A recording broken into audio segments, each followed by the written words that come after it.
Assalamualaikum warahmatullahi wabarakatuh. Yang terhormat Ibu Afi selaku dosen pengampu mata kuliah akuntansi keuangan lanjutan 1 dan teman-teman kelas.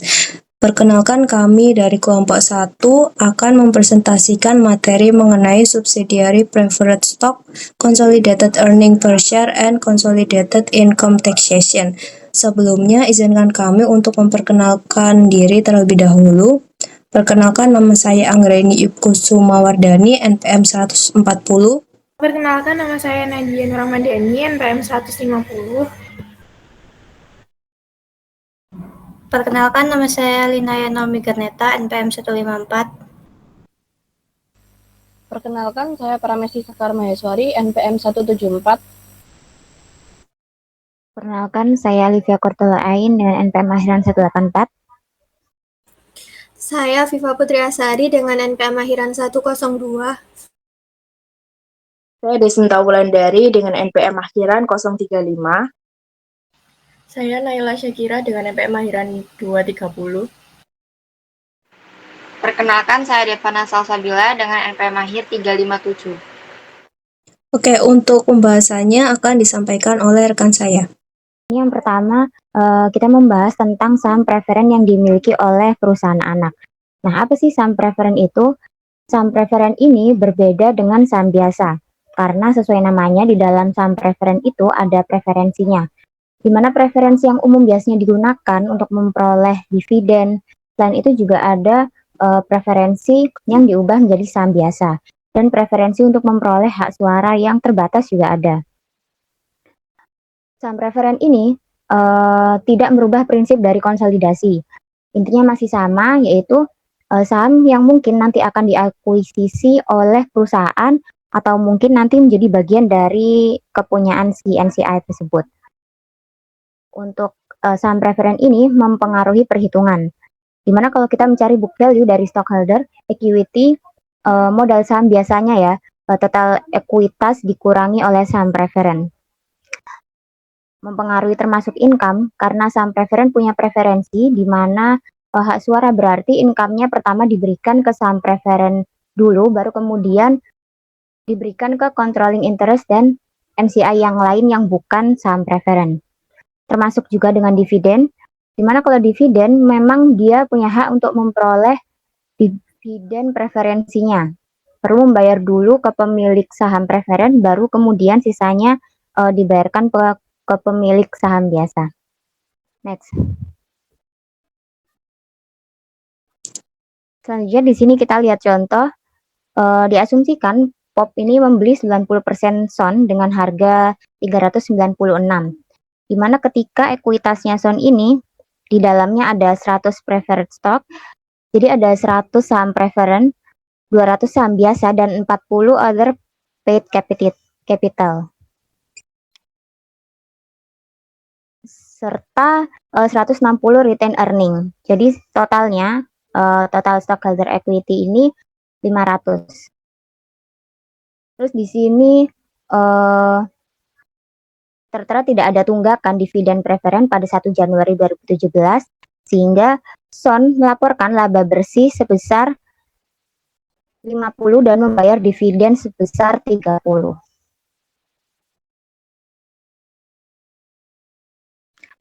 Untuk kepentingan non-pendali, untuk kepentingan non-pengendalinya yaitu pada saham preferen kepentingan non-pengendali ini terletak pada tanggal 31 Desember 2017, terdiri dari 100% saham ekuitas pemegang saham preferen dan 10% ekuitas pemegang saham biasa, atau 146.500 ditambah dengan 10% dari niat baik yang tersirat sebesar 45. Demikian pula saham kepentingan non-pengendali untuk tahun 2017 terdiri dari 100% pendapatan pemegang saham preferen dan 10% pendapatan pemegang saham biasa, atau 14. Next.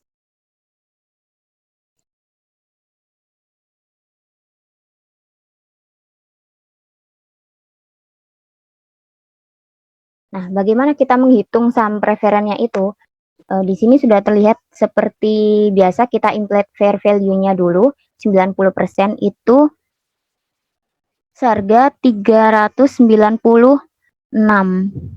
Nih di sini 396 dibagi 90% itu. Di mana implied fair value-nya ini 440. Nah, selanjutnya total ekuitasnya tadi kan 500 karena asumsinya yang memiliki pihak ketiga, sehingga harus kita kurangi dengan book value preferred stock-nya 105. Dari mana 105 ini? Dari 105% dikali 1000 sahamnya. Sehingga memiliki nilai buku 395. Dan kalau dihitung excess-nya 440 dikurangi 395 ini menghasilkan goodwill 45. Next. Selanjutnya di sini kita melihat worksheet-nya atau jurnalnya, di mana yang pertama kita akan menghapus income. Tadi income-nya kan dihitung 36 dari laba berasal dari anak yang kemudian akan kita hapuskan di sini. Selanjutnya dividennya juga dihapus, di mana investment in son-nya berkurang 18. Terus kemudian ada NCI share diakui sebesar 4 dari dividen sebesar 2 dan tambahan NCI sebesar 2. Di sini yang akan kita bicarakan mengenai saham preferen. Jadi NCI share ini yang saham preferen dengan pengakuan $10 dan dividennya juga $10. Terus kemudian untuk penghapusan dari saham preferen termasuk penambahan NCI dari saham preferen. Nominalnya $100 ini dihapuskan. Terus kemudian selisihnya kita penghapusan retained earnings sebesar 5 sehingga menambah atau mengakui adanya NCI yang untuk saham preferen sebesar 105 tadi. Dan sisanya ini seperti worksheet yang sebelumnya pernah dikerjakan, di mana kita menghapus equity, mengakui adanya goodwill, kemudian menghapus investment in son, dan mengakui adanya NCI dari saham biasa. Untuk materi selanjutnya akan dijelaskan oleh teman saya. Selanjutnya ada saham preferen anak perusahaan diakuisisi oleh induk. Pembelian saham preferen anak perusahaan oleh induk menyebabkan penghentian pembelian saham dari perspektif entitas konsolidasi. Saham tersebut dihentikan dalam laporan konsolidasi karena tidak lagi dianggap sebagai kepentingan non-pengendali dalam neraca konsolidasi.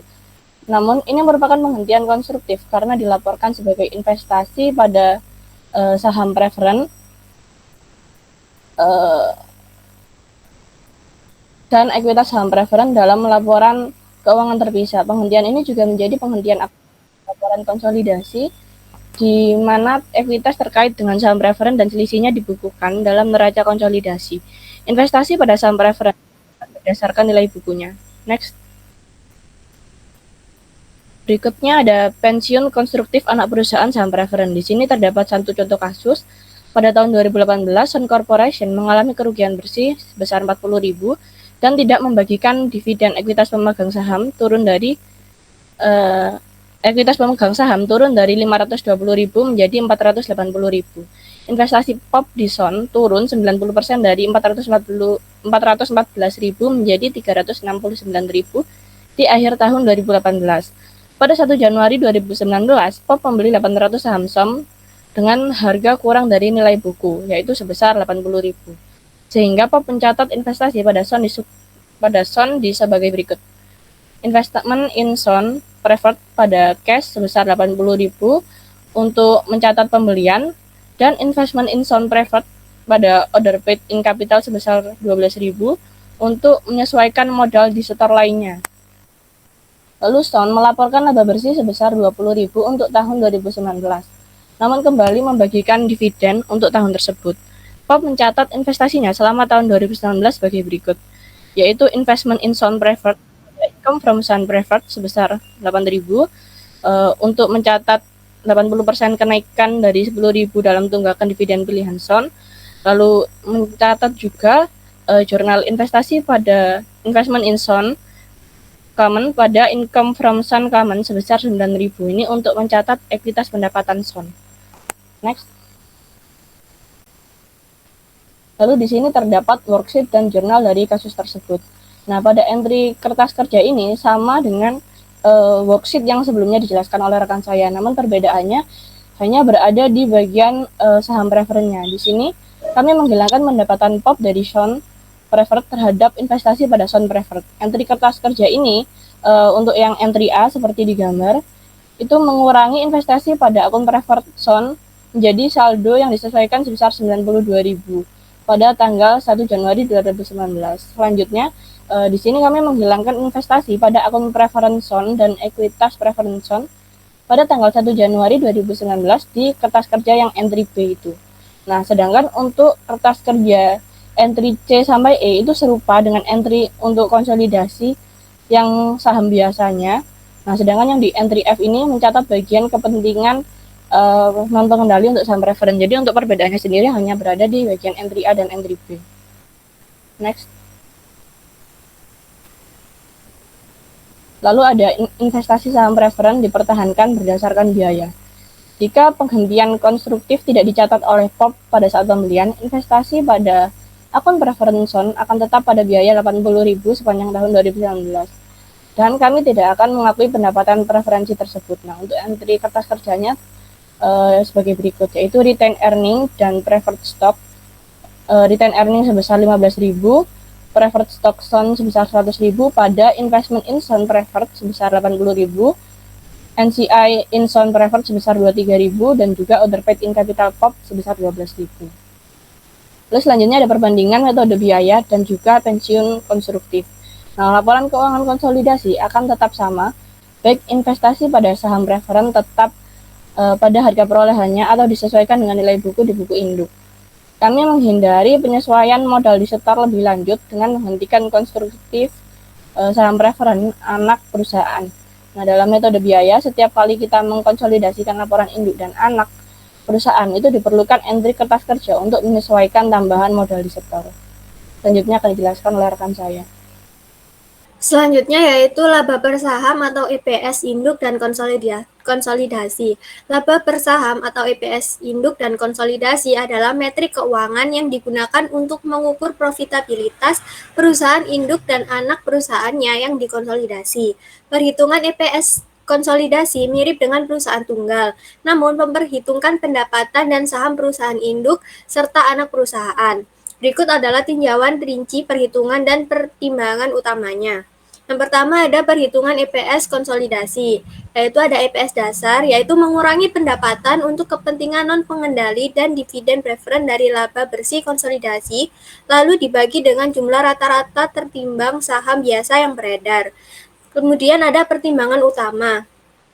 Yang pertama ada kepentingan non-pengendali, yaitu pendapatan ini dihapus dari laba bersih konsolidasi sebelum menghitung EPS. Yang kedua ada dividen preferen, yaitu mengurangi dari laba bersih konsolidasi sebelum menghitung EPS.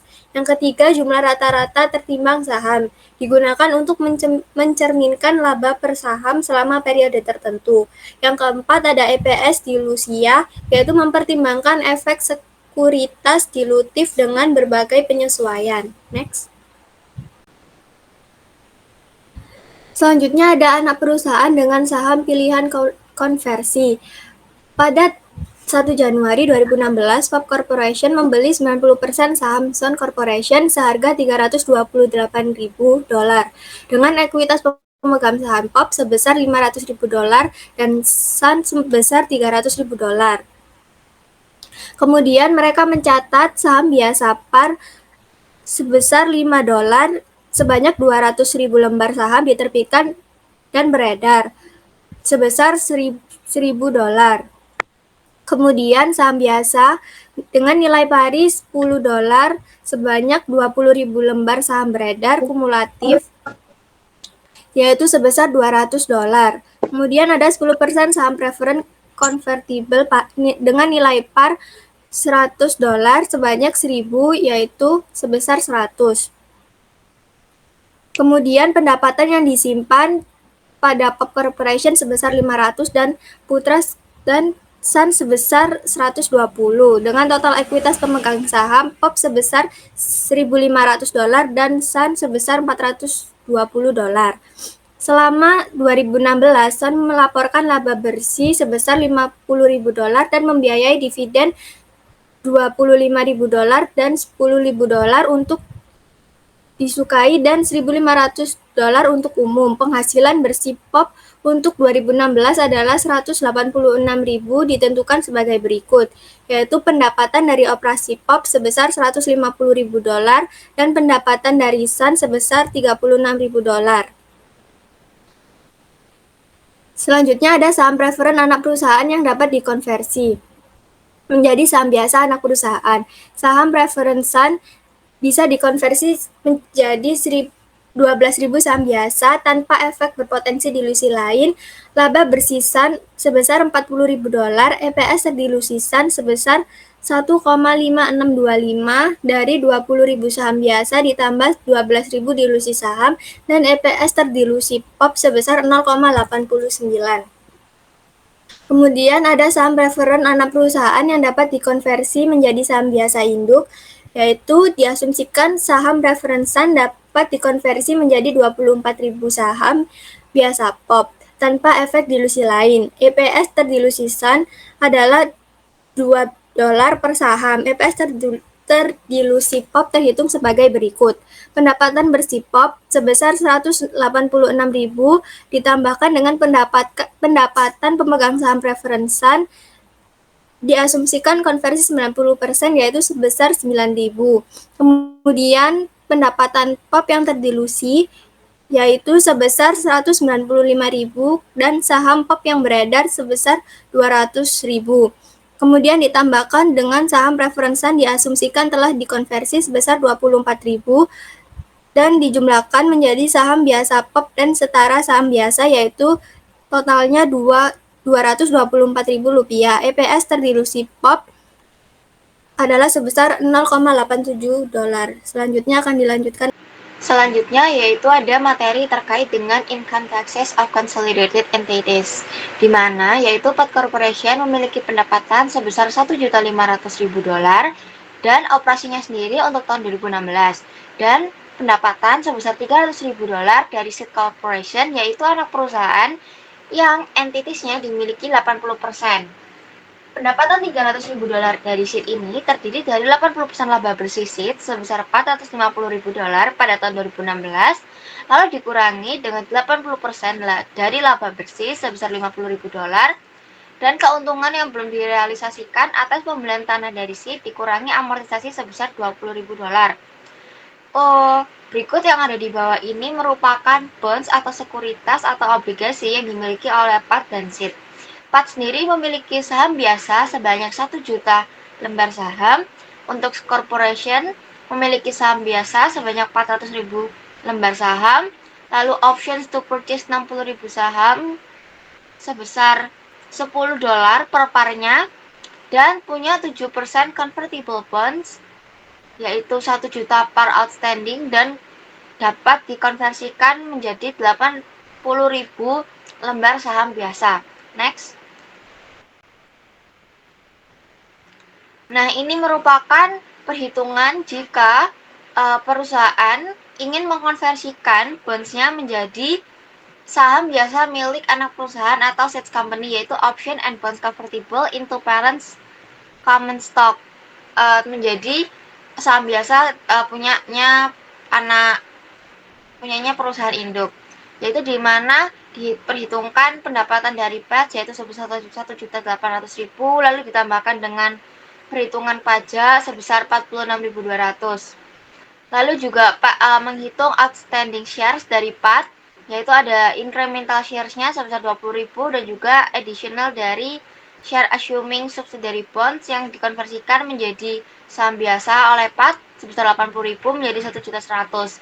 Lalu dilusi IPS dari Pat Company sendiri yaitu sebesar 1 juta dibagi dengan 1.100.000 yaitu menjadi $1,68 per lembar sahamnya. Next. Nah, ini merupakan options and bonds convertible into subsidiary common stock, yaitu merubah convertible bonds atau option yang lain menjadi saham biasa dari anak perusahaan.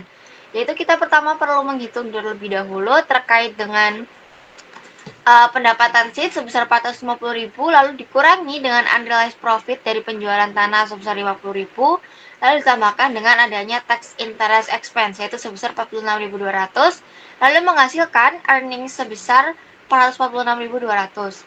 Lalu juga menghitung terkait berapa banyaknya lembar saham dari yang seeds company miliki, yaitu yang pertama ada seeds company share outstanding sebesar 400.000, lalu ada incremental share yang diasumsikan sebesar 20.000, lalu ada additional share assuming bonds converted yang bonds yang diasumsikan untuk menjadi saham biasa dari anak perusahaan yaitu sebanyak 80.000, lalu akhirnya menghasilkan asumsi dari berapa lembar saham yang dimiliki oleh seeds company yaitu sebesar 500.000. Lalu terakhir menghitung dilusi EPS dari seeds company yaitu 400.000 dibagi dengan 500.000 yaitu sebesar 0,89 dolar. Next. Lalu yaitu materi selanjutnya adalah income taxes of consolidated entities, itu di mana memiliki keuntungan dan juga kerugian terkait dengan pengajuan SPT konsolidasi. Untuk keuntungan yang pertama yaitu kerugian pada salah satu anak perusahaan dapat diseimbangkan dengan pendapatan anak perusahaan lainnya. Lalu yang kedua ada dividen antar perusahaan tidak termasuk dalam PKP atau penghasilan kena pajak. Lalu untuk keuntungan yang terakhir yaitu laba antar perusahaan ditangguhkan sampai dapat direalisasikan. Untuk kerugian pengajuan SPT konsolidasi sendiri yaitu perusahaan dapat kehilangan sebagian dari fleksibilitas dalam mengajukan pengembalian pajak terpisah antara perusahaan induk dan perusahaan anak. Untuk materi selanjutnya akan dijelaskan oleh rekan saya. Baik, untuk materi selanjutnya yaitu mengenai income tax allocation. Nah, jadi tujuan alokasi pajak penghasilan menurut GAAP itu adalah mencatat jumlah pajak terutang atau pajak lebih yang dapat dikembalikan pada tahun berjalan. Yang kedua adalah mencatat kewajiban dan aset pajak tanggungan untuk konsekuensi pajak masa depan dari peristiwa yang telah diakui dalam laporan keuangan atau pengembalian pajak. Nah, dalam income tax allocation ini ada yang namanya temporary difference. Jadi, temporary difference itu merupakan peristiwa yang memiliki konsekuensi pajak di masa depan yang dipisahkan dari peristiwa yang tidak memiliki dampak pajak seperti obligasi. Nah, nantinya transaksi antar perusahaan itu kan pastinya dapat menimbulkan temporary difference ini, tapi tergantung metode pelaporan apa yang mereka lakukan, kayak laporan non-konsolidasi atau laporan konsolidasi. Nah, dengan kata lain, alokasi pajak penghasilan ini itu dapat dicapai dengan cara mencatat kewajiban pajak lancar atau pengembalian dana. Yang kedua, menunda pengakuan pajak untuk temporary difference yang timbul dari peristiwa yang sudah diakui dalam laporan keuangan perusahaan atau laporan pajak. Next. Baik, selanjutnya mengenai temporary difference from undistributed earning of subsidiary and equity investee. Yang pertama, persyaratan akuntansi ya, umumnya investasi itu kan 20-50% saham voting pada entitas investee. Yang kedua, mengenai pajak atas dividen itu investor harus membayar pajak penghasilan saat ini atas dividen yang diterima dari investee ekuitas. Yang ketiga, mengenai temporary difference and undistributed income. Ini tuh menurut GAAP, investor itu harus memperhitungkan pajak tangguhan atas bagian mereka dari laba yang nggak dibagi oleh entitas investee. Artinya itu temporary difference-nya itu akan muncul ketika ekuitas investor pada laba investee ini tuh melebihi dari dividen yang diterima. Yang keempat, ada aturan lama yang diatur pada ESC 740/3025 dan aturan barunya itu ada di 740/1005. Kelima, ada pencatatan pajak tangguhan. Ini tuh tidak bisa menggunakan konsep konsolidasi satu baris karena pendapatan investasinya itu kan dimasukkan ke dalam pendapatan investor sebelum pajak penghasilan. Ini tuh berdasarkan dasar sebelum pajak. Lalu yang terakhir ada pencatatan jurnal. Ini tuh kalau misalnya investor mencatat pajak penghasilan atas bagian laba tidak dibagi itu dengan cara mendebit beban pajak penghasilan dan dikreditnya itu kewajiban dari pajak tangguhan. Selanjutnya,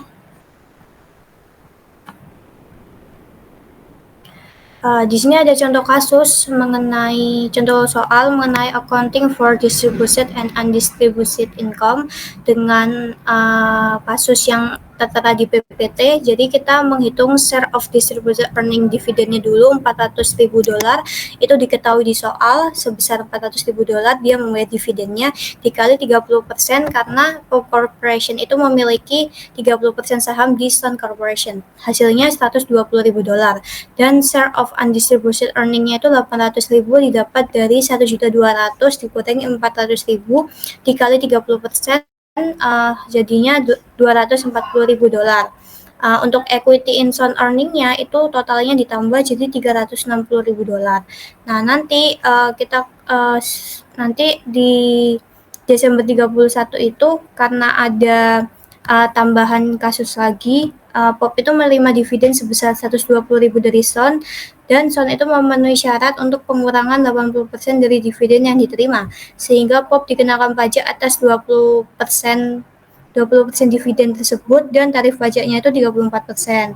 Nah, sehingga kita menghitung untuk di akhir periode 240 dari yang kita sudah hitung tadi di atas, dan 20% itu pajak dividen yang diterima dan 30% itu pajak yang harus dibayar, sehingga totalnya menjadi $16.320.000. Next. Mengenai ini juga ada contoh kasus mengenai unrealized gain and loss from intercompany transaction. Seperti yang ada di PPT, kita menghitung salesnya dulu kan 400.000 seperti yang sudah diketahui. Namun untuk eliminasi intercompany sales sama cost of sale-nya itu kita mengurangi yang 400.000 itu dikurangi dengan besaran jual barang dagangan yang dijual itu seharga 200.000. Jadi 400 kurangi 200 dikali 70% karena Sun-nya itu memiliki 70% dari barang dagangan tersebut, sehingga totalnya itu $140.000. Nantinya dimasukin di konsolidasi entry-nya, year of sale-nya itu juga 140.000. Next. Nah, ini ada asumsi lain jika Sun menjual barang dagangan pada periode berikutnya, konsolidasi dan konsolidasi satu barisnya itu akan dicatat sebagai berikut. Namun, jika penjualan dilakukan dari Sun ke PAM, pajaknya itu kan sebesar 68.000 atas laba antar perusahaan yang dibayarkan. Tetapi Sun itu bakalan catatnya itu 47.600 karena 140.000 yang sudah dihitung tadi itu dikali 34% dan dari jumlah tersebut itu ditulis sebagai aset pajak tangguhan dan bukan sebagai beban pajak penghasilan untuk tahun tersebut. Kemudian di kertas kerja konsolidasinya itu di entry untuk mengeliminasi laba antar perusahaan pada tahun penjualan itu sebesar 140.000 seperti yang contoh warna putih di atas itu. Nah, jumlahnya itu sama seperti contoh downstream yang udah kita hitung di slide sebelumnya. Nah, lalu bagian kepentingan non pengendali pada tahun itu akan berkurang sebesar 35.000. Ini tuh dari unrealized gain yang belum direalisasi. Itu dikali 25%. Dan jumlah entry konsolidasi untuk satu barisnya itu dieliminasi sebesar 105.000 dari 140.000 dikali 75%. 75% itu dapat dari soal tadi dikatakan bahwa Sun memiliki 75%. Jadi bukan 140.000 seperti yang dicontoh pada bagian sebelumnya karena asumsinya juga berbeda. Untuk selanjutnya akan dijelaskan oleh rekan saya. Nah, selanjutnya mengenai materi separate company tax returns with intercompany gain. Jadi ini ada ilustrasi soal yaitu POP membayar 375.000 untuk kepemilikan saham sebesar 75% kepada Sun. Dan pada saat ini POP telah memiliki deferred income tax liability sebesar $10.200 dan termasuk 30.000 tax per book depreciation difference. Pada tanggal 8 Januari 2016, POP menjual equipment-nya kepada Sun dengan gain sebesar $20.000 dan Sun akan mendepresiasikan equipment tersebut dengan garis lurus selama 5 tahun dan diasumsikan bahwa income tax rate untuk POP dan Sun sebesar 34%. Nah, berikut adalah income and return earning pada POP dan Sun dengan rincian sebagai berikut. Lalu, Dengan rincian tersebut, dibuatlah journal entries untuk setiap transaksi selama 2016.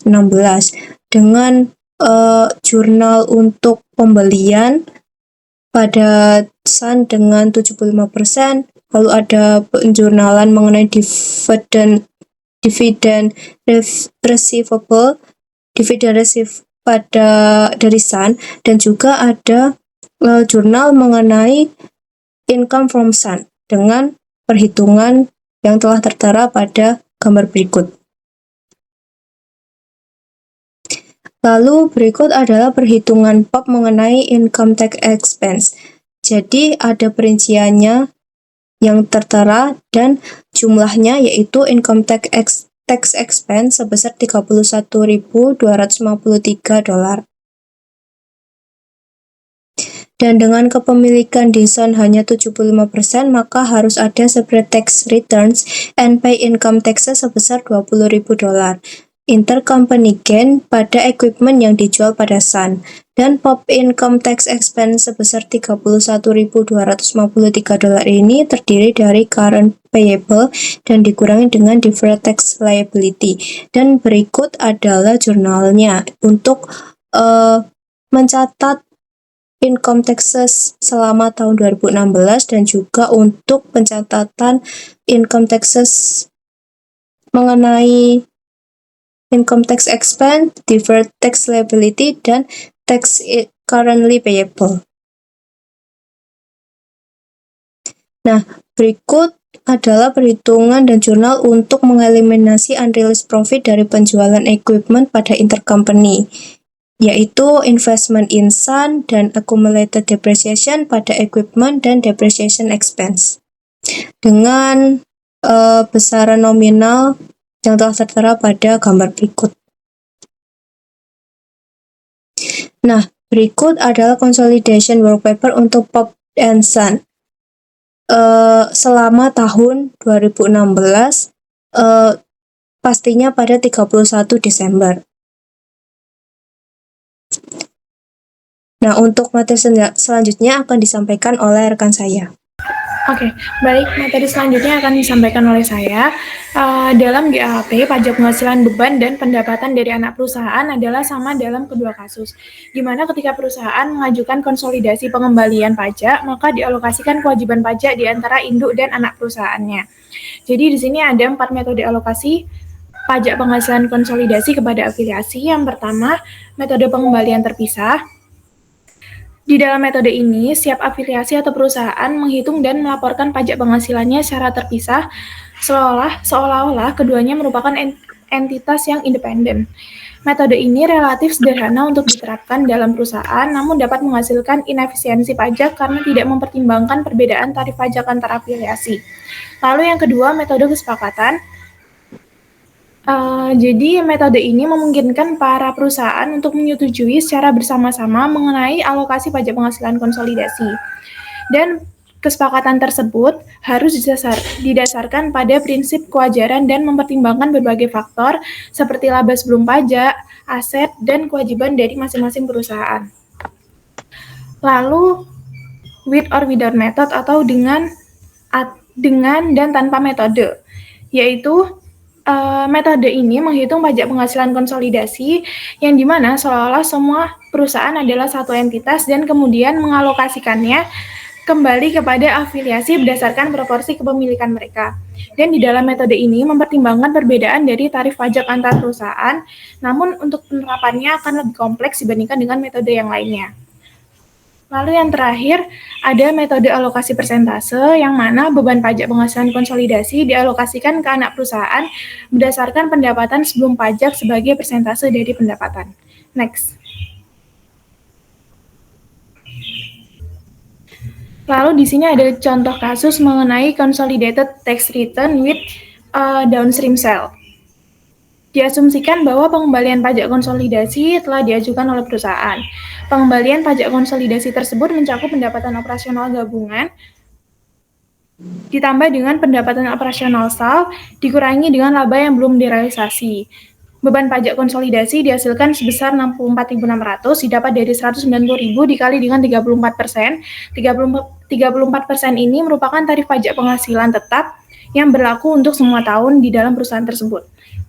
Beban pajak penghasilan sebesar 64.600 ini sama dengan kewajiban pajak penghasilan konsolidasi sebesar 64.600 karena dilakukan eliminasi laba yang belum direalisasi dalam kertas kerja konsolidasi dan pengembalian pajak konsolidasi. Selain itu, tidak adanya pajak yang dikenakan atas dividen sebesar 18.000 yang diterima PAL dari SAL. Lalu dialokasikan kewajiban pajak penghasilan konsolidasi sebesar 64.600 kepada PAL dan SAL berdasarkan jumlah tersebut atas penghasilan mereka, termasuk dalam penghasilan kena pajak konsolidasi sebesar 190.000, dihasilkan alokasi sebagai berikut.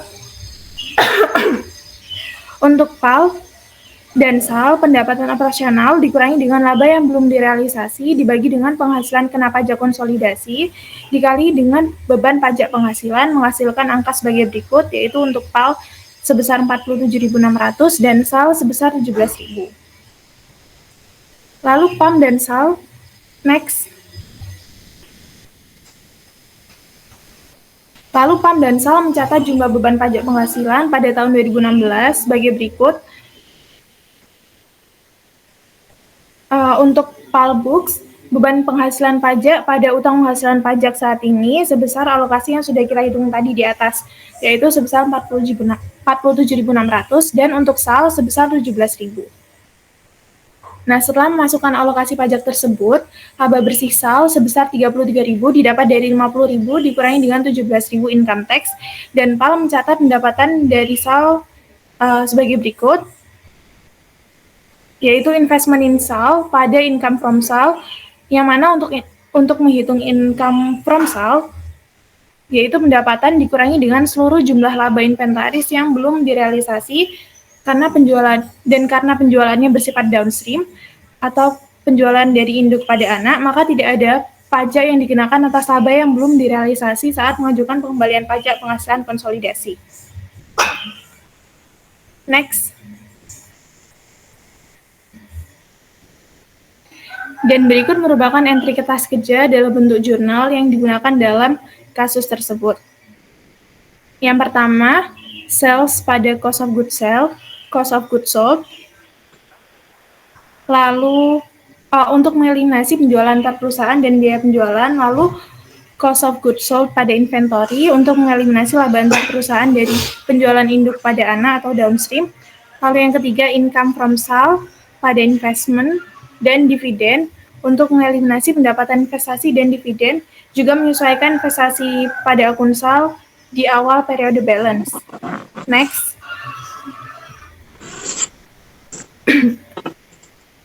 Lalu yang keempat ada capital stock SAL, retained earnings SAL, dan goodwill pada investment in SAL dan non-controlling interest beginning. Untuk mengeliminasi resiprokal periode awal jumlah inventaris dan ekuitas, juga menetapkan goodwill dan NCI pada awal periode. Lalu yang terakhir NCI share pada dividen dan NCI share. Untuk memasukkan NCI share dari pendapatan anak dan dividen perusahaan. Untuk materi selanjutnya akan dijelaskan oleh rekan saya. Selanjutnya yaitu business combination. Yang pertama, merger atau konsolidasi. Merger terjadi ketika satu korporasi mengakuisisi korporasi lain, terutama dengan saham perusahaan pengakuisisi, tetapi mungkin ada pertimbangan lain, dan korporasi yang diakuisisi dibubarkan. Yang kedua adalah mengakuisisi saham korporasi lain, jika sebuah korporasi menukar saham pemegang hak suaranya dan tidak ada pertimbangan lain yang diberikan dengan saham korporasi lain dan mengendalikan korporasi kedua segera setelah pertukaran. Transaksi tersebut adalah reorganisasi. Yang ketiga adalah mengakuisisi aset korporasi lain jika sebuah korporasi menukar saham pemegang hak suaranya dan umumnya tidak ada yang lain. Dengan sebagian besar properti korporasi lain, transaksi tersebut adalah reorganisasi. Next.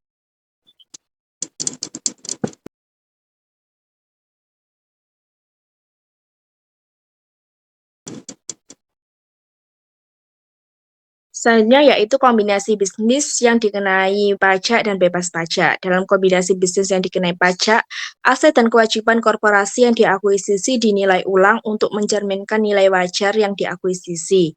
Penjual mengakui keuntungan atau kerugian yang sama dengan nilai wajar dari pertimbangan yang diterima, dikurangi dengan dasar pajak dari aset atau saham yang dijual.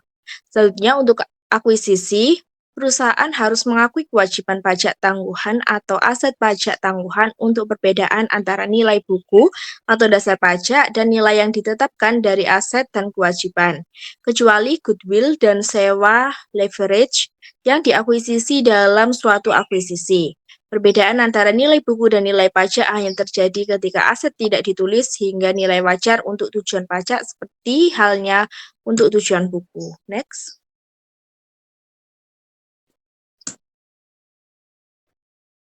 Selanjutnya di sini contoh kombinasi bisnis bebas pajak, yaitu kombinasi bisnis bebas pajak antara PAT dan SAT digunakan untuk mengilustrasikan perhitungan kewajiban pajak tangguhan untuk perbedaan nilai buku atau nilai wajar dan untuk penentuan goodwill. Pada 1 Januari 2016, PAT Corporation membayar $400.000 untuk 60% dari saham berhak suara SAT Corporation yang beredar ketika di ekuitas pemegang saham SAT terdiri dari $300.000 saham modal dan $200.000 laba ditahan.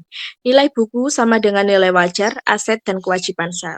Kecuali untuk bangunan dan tanah. Bangunan memiliki nilai buku $80.000, nilai wajar $120.000, dan sisa umur manfaat 8 tahun. Tanah memiliki nilai buku sebesar $50.000 dan nilai wajar $150.000.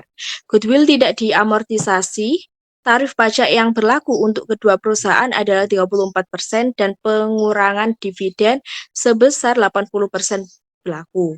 Kita mengalokasikan kelebihan biaya sebesar $100.000 atas nilai buku yang diakuisisi sebesar $400.000 biaya dikurangi $500.000 nilai buku aset bersih dikalikan 60% kepemilikan sebagai berikut, yaitu building sebesar $80.000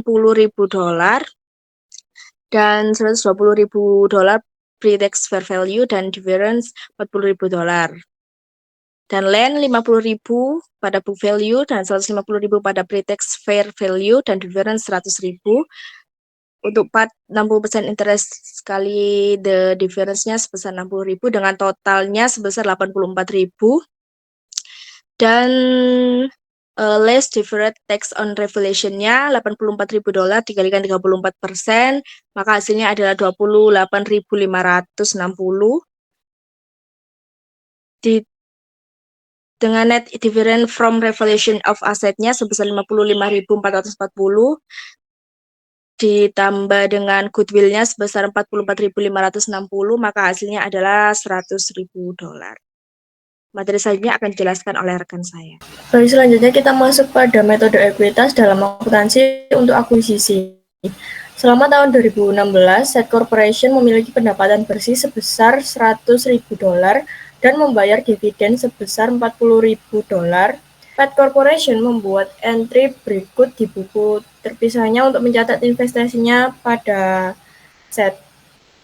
Yang pertama ada investment in SAT terhadap cash sebesar $400.000 untuk mencatat akuisisi atas kepemilikan 60% pada SAT Corporation. Lalu ada cash terhadap investment in SAT sebesar $24.000 untuk mencatat penerimaan dividen dari SAT. Lalu ada investment in SAT terhadap income from SAT sebesar $58.020 untuk mencatat penerimaan dari SAT. Pada 31 Desember 2016, ekuitas pemegang saham SAT terdiri dari $300.000 saham modal dan $260.000 laba ditahan. Saldo akun investasi PET dalam SAT pada 31 Desember 2016 adalah $434.020. Analisis saldo akun investasi menunjukkan hal berikut. Ada investment balance pada 1 Januari 2016 sebesar $400.000, lalu perubahan pada 2016 sebesar $34.020, dengan saldo akhir pada 31 Desember 2016 sebesar 434.020. Next. Lalu ada entry kertas kerja konsolidasi. Saat PET menyusun kertas kerja konsolidasi pada 31 Desember 2016, akun investasi dalam set akan memiliki saldo sebesar 434.020 dengan rincian 400.000 pada investasi awal ditambah 58.020 dari pendapatan dari set dikurangi dengan 24.000 atas dividen. Entry kertas kerja dalam bentuk jurnal umum adalah sebagai berikut. Jurnal yang pertama ada income from set sebesar 58.020 terhadap dividen sebesar 24.000 dan investment in set sebesar 34.020.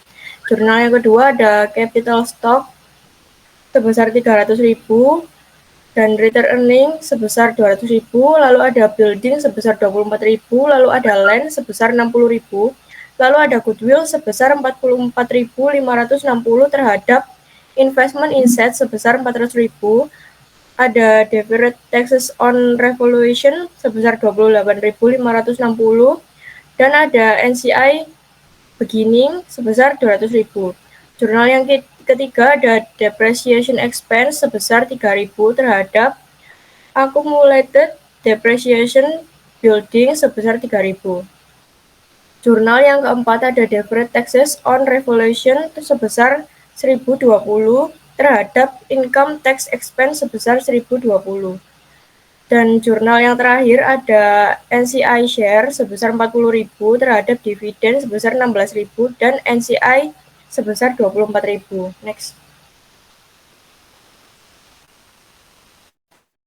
Lalu kita masuk pada ketidakpastian pajak penghasilan. Pada Juni 2006, FASB merevisi GAAP untuk mengklarifikasi akuntansi untuk ketidakpastian dalam pajak penghasilan yang diakui dalam laporan keuangan. GAAP menetapkan ambang batas pengakuan dan atribut pengukuran untuk posisi pajak yang diambil dalam pengembalian pajak. Evaluasi posisi pajak adalah proses dua langkah. Langkah yang pertama adalah pengakuan, di mana entitas pelaporan menentukan apakah lebih mungkin daripada tidak di bawah suatu posisi pajak akan dipertahankan pada pemeriksaan.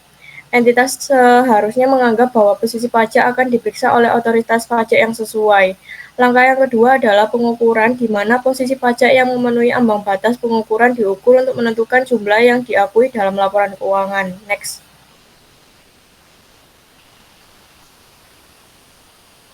Berikut adalah contoh pengukuran dengan informasi tentang pendekatan penyelesaian. Next.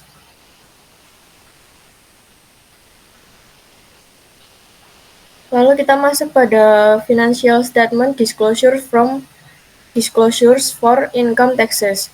Secara historis, GAAP membagi aset atau kewajiban pajak tangguhan menjadi dua kategori, yaitu jumlah saat ini dan jumlah non-kini.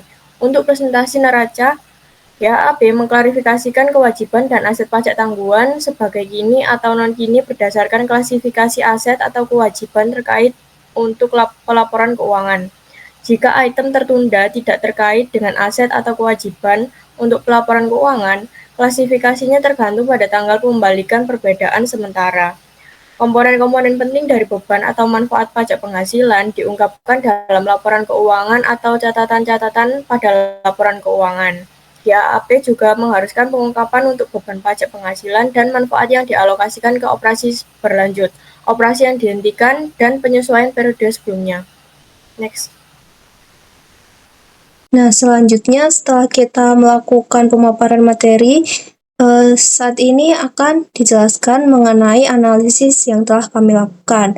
Analisis dari PT Trimitra Prawara Goodland Tbk dan PT Unilever Indonesia Tbk. Nah, berikut adalah profil singkat mengenai PT Trimitra Prawara Goodland Tbk.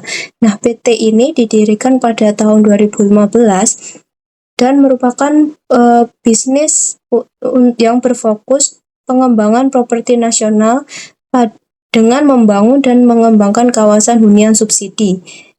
Nah, perusahaan ini berkomitmen akan menghadirkan kawasan residensial yang terintegrasi harmonis antara kawasan hunian, komersial, dan wisata dalam lingkungan yang hijau dan asri. Nah, selanjutnya mengenai analisis akan dijelaskan oleh teman saya. Baik, untuk analisis income tax alokasinya ditemukan pada laporan keuangannya pada tahun 2022 itu pajak dibayar di mukanya itu ada 191 juta sekian. Dengan rincian utang pajak per tahun 2022-nya itu juga ada sebesar 610 juta dan 388 juta. Namun pada 15 Februari, Dewan Komisaris Perusahaan itu memutuskan bahwa adanya lebih bayar pajak yang disebabkan oleh inkonsistensi dasar pengenaan pajak pada penjualan pada akhir periode. Next. Nah, sehingga adanya rekonsiliasi antara laba rugi sebelum pajak penghasilan dan pajak dan penghasilan kena pajak. Jadi ada koreksi pajaknya itu sejumlah 2.150 juta sekian pada akhir periode yaitu 31 Desember 2022. Untuk analisis selanjutnya akan dijelaskan oleh rekan saya.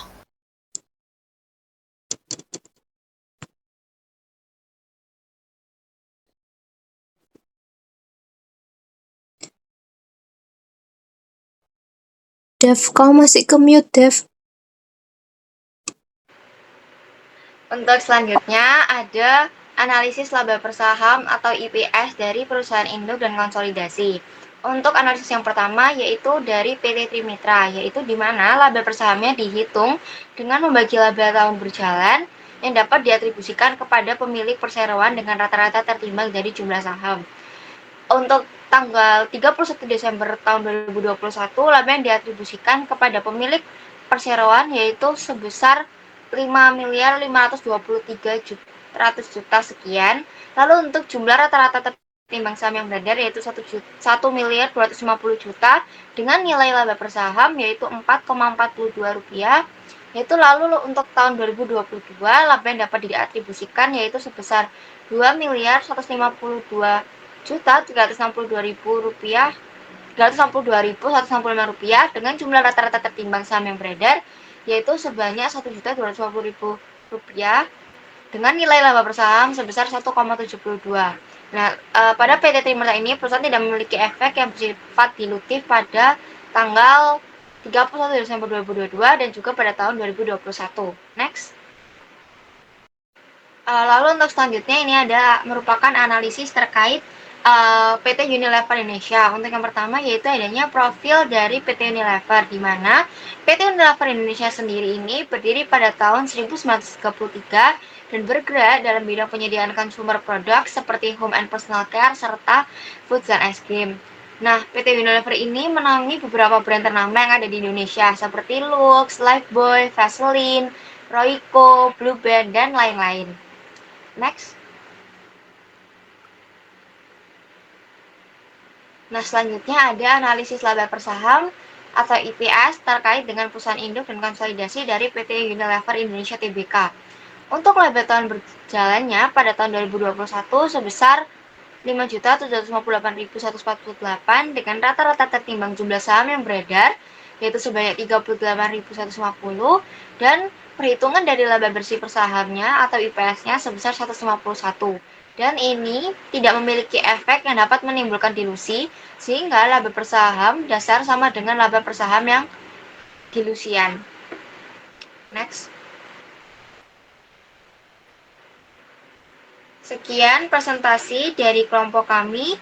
Mohon maaf jika ada salah kata. Wassalamualaikum warahmatullahi wabarakatuh.